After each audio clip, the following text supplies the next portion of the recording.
रुद्रप्रयाग के तत्वावधान में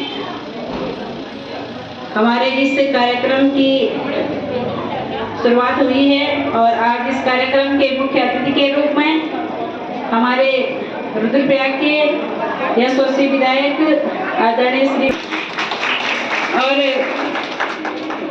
जो हमारा समस्त ब्रह्म कुमारी परिवार है, मैं आप सभी को प्रणाम करती हूँ। और सुबह से तो लगातार हम दोनों लोग उन कार्यक्रमों में थे, तो मैं आपका परिवार का हार्दिक स्वागत एवं अभिनंदन करती हूँ और कहना चाहती हूँ कि आप भी के परिवार की छत्र छाया में हम भी उसी बिल्डिंग में रहते हैं जिस बिल्डिंग में हमारा ब्रह्म कुमारी सेंटर चलता है। तो ब्रह्म कुमारी सेंटर से हमारी जितनी भी हमारी बहनें जुड़ी हैं, काफ़ी बहनें यहाँ पे आई भी हैं, तो बहुत अच्छा हमारा एक परिवार है। और इसमें हमें अनेक बातें सिखाई जाती हैं, कैसा हमारा मानव धर्म है, हमें मानव की रक्षा कैसी करनी है, हमें उनके साथ कैसा व्यवहार करना है, हमें अनेक प्रकार की बातें मुझे भी वहाँ पे सीखने को मिली हैं। और मैं कहूँ तो जब मेरी पिछली बार काफ़ी विषम परिस्थितियाँ थी, उन परिस्थितियों में मैं ब्रह्म कुमारी सेंटर में गई। मेरी बहनों ने यहाँ पे जो हमारी दोनों बहनें सेंटर को संचालित करती हैं, उनके माध्यम से मुझे काफ़ी मोटिवेशन मिला और मैं एक और मजबूती मुझे मिली। तो मुझे लगता है कि जो भी हमारी बहनें हैं, जो हमारे भाई यहाँ पे उपस्थित हैं, जितने लोग हमारे इस परिवार से जुड़े हैं, आप लोग अन्य लोगों से भी रिक्वेस्ट करिए और जुड़ने का प्रयास करिए। यहाँ पे हमारे काफ़ी अच्छे कार्यक्रम भी होते हैं और हम लोगों का एक मिलन का मैं अगर केंद्र कहूँ तो साथी बहनें मिलती भी हैं, तो बहुत अच्छा हमारे यहाँ पे सेंटर चलता है।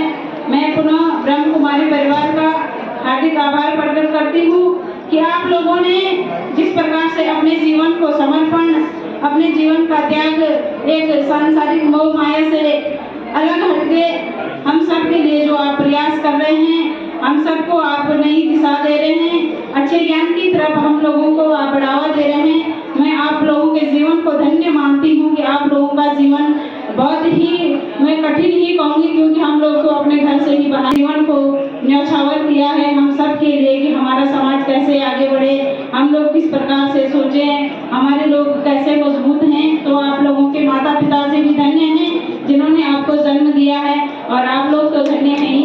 मैं पुनः आपके परिवार का और जितने भी यहाँ पे हमारे सभी बहनें उपस्थित हुए हैं, सभी भाई उपस्थित हुए हैं, मैं सभी का हार्दिक आभार प्रकट करती हूँ। धन्यवाद। माननीय विधायक रुद्रप्रयाग को आमंत्रित कर रहा हूँ। बहुत ही अच्छे इंसान हैं, मधुर भाषा और सच्चे से। आज के इस कार्यक्रम के आयोजक राजयोगी ब्रह्म कुमार भ्राता मेहरचंद जी, जिन्होंने मुझे माइक सौंपा है। आज के हमारे मुख्य वक्ता प्रोफेसर ईवी स्वामीनाथन भाई जी, जो कि केरल से यहाँ पर पहुँचे हैं। प्रोफेसर ईवी गिरीश भाई जी मुंबई से आए हैं और आप सबको उन्होंने मोटिवेट किया होगा। यहाँ पे कार्यक्रम की अध्यक्षता कर रही हमारी जिला पंचायत की सम्मानित अध्यक्ष श्रीमती अमरदेवी शाह जी, कार्यक्रम के संयोजक श्री BK वीरेंद्र भाई जी, जो माउंट आबू मुख्यालय से यहाँ पर पधारे हैं, और ब्रह्म कुमारी उषा बहन जी, मंच पर विराजमान हमारे भाई विजय कपवाल जी, हमारे योग गुरु श्री कुमार जी और तमाम उपस्थित जो भी प्रतिष्ठित व्यक्ति, आप सब लोग यहाँ पे हैं, हमारी बहनें माताएं, मैं आप सब लोगों को प्रणाम करता हूँ, नमन करता हूँ। और सबसे पहले मैं इस बात के लिए आपसे क्षमा चाहता हूँ कि हमारी वजह से आपको यहाँ पर अधिक समय तक बैठना पड़ा है। जो मानवता की सेवा में लगी हुई जो संस्था है, उन्होंने हमको इस लायक समझा कि हमें बतौर मुख्य अतिथि जो तथाकथित नेताओं के बारे में जो धारणा होती है वो बहुत अच्छी, आप भी जानते हैं कि बहुत अच्छी नहीं होती है, लेकिन फिर भी गीता में कहा है कि सहज कर्म कौन्तेय सदोषमपि न त्यजेत् सर्वारंभे दोषेण धूमेनाग्निरवावृता। जो सहज कर्म मनुष्य का है उसमें चाहे कितनी भी कमियां हो, कितनी भी त्रुटियां हो, उसको छोड़ना नहीं चाहिए। और जिस तरह से अग्नि है, अग्नि को कहते हैं कि सभी अग्नि को हमारे यहाँ देवता भी माना गया है और वो पुण्य का भी प्रतीक है, लेकिन उसको भी जब प्रज्वलित करते हैं तो थोड़ा सा उसमें भी धुआं उठता है। तो एक राजनीतिक व्यक्ति होने के नाते जितने दोष मुझ में होंगे उनको आप अपने ध्यान में नहीं रखेंगे।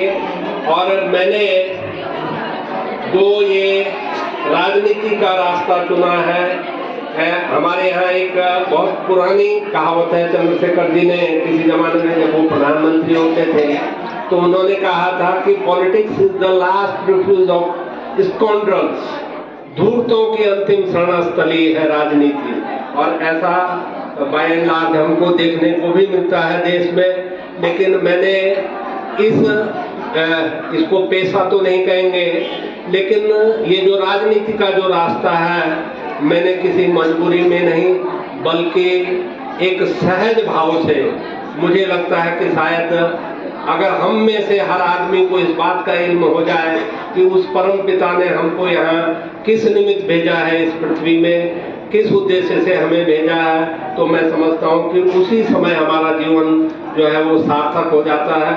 हमारे ग्रंथों में कहा है कि जितने भी महापुरुष होते हैं उनकी जो भावना होती है, न तो हम कामये राज्यम न स्वर्गम न पुनर्भवम कामये दुखताप्तानाम प्राणी मात्र नाशनम। हमारी जो कामना है, अगर हम ये कामना करें कि इस सृष्टि में जितने भी प्राणी मात्र है जिसको कि उस परमपिता परमेश्वर ने भेजा है उनका कल्याण हो और उसके निमित्त हम सब लोग काम करें, तो मैं समझता हूँ कि तभी हम मनुष्य की श्रेणी में है।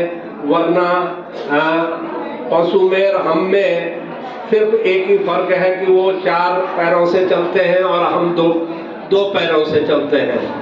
तो अगर उसने, और ये ऐसा नहीं है कि हम शुरू से ही 2 पैरों से चल रहे हैं, हम अगर बहुत पीछे जाएं, लाखों साल पीछे जाएं, तो हम भी उसी तरह से पशुवत चलते थे। और ऊपर वाले ने शायद हमको बुद्धि, विवेक, कल्पना करने की, सोचने की क्षमता इसीलिए दी है कि प्राणी मात्र का, सिर्फ मनुष्य मात्र की मैं बात नहीं कर रहा हूँ, बल्कि प्राणी मात्र का हम कल्याण कर सके। तो बहुत ज़्यादा समय मैं आपका नहीं लूँगा, आपको मैं बहुत बहुत धन्यवाद देना चाहता हूँ।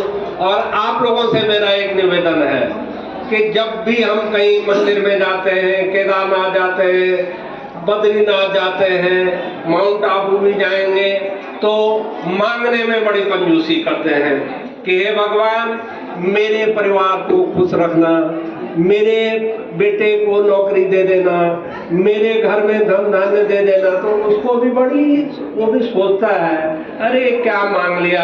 ऐसा लगता है कि जैसे मुकेश अंबानी के यहाँ जाकर के बोल दिया कि अंबानी जी 100 रुपए की पर्ची कटवा दो रामलीला के लिए। अरे उसके पास तो इतना है देने के लिए, आप जरा मांग के तो देखो। आप अपने परिवार की क्या बात करते हैं, आप पूरे विश्व की, पूरे मानवता की और पूरे प्राणी मात्र के लिए मांगे, उसके पास देने की कोई कमी नहीं है। तो इस भावना से अगर हम जाएंगे तो निश्चित रूप से हमारा कल्याण होगा। तो अंत में सर्वे भवन्तु सुखिनः, सर्वे सन्तु निरामया, सर्वे भद्राणि पश्यन्तु मा कश्चित् दुर्भाग् भवेत्। आप सब लोगों का कल्याण हो। दशहरे की, दिवाली की आपको बहुत बहुत शुभकामनाएं। परंतु समय का अभाव है और हम आपसे प्रार्थना अवश्य करेंगे कि आप माउंट आबू की धरती पर भी एक बार अपने चरण जरूर रखें, क्योंकि इस बार हमारे डॉक्टर धन सिंह जी रावत शिक्षा मंत्री, क्योंकि मैंने कितनी बार इनको सुना है और हर बार हमारे कार्यक्रम में आते हैं और बड़े हम यही चाहेंगे परमात्मा से कि अब आप आगे बढ़ते चले जाएं और बाबा भगवान आप पर आशीर्वाद बनाए रखे।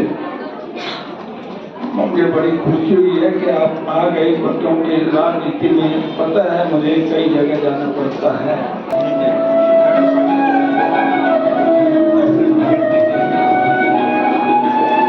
हमारे पत्रकार भाई भी जाएंगे नहीं, उनको भी गिफ्ट दी जाएगी।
संकल्प तो जीवन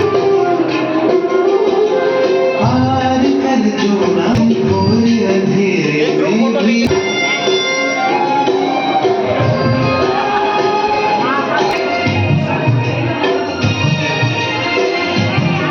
ये सूरज है तो राम है तो सात सिरों में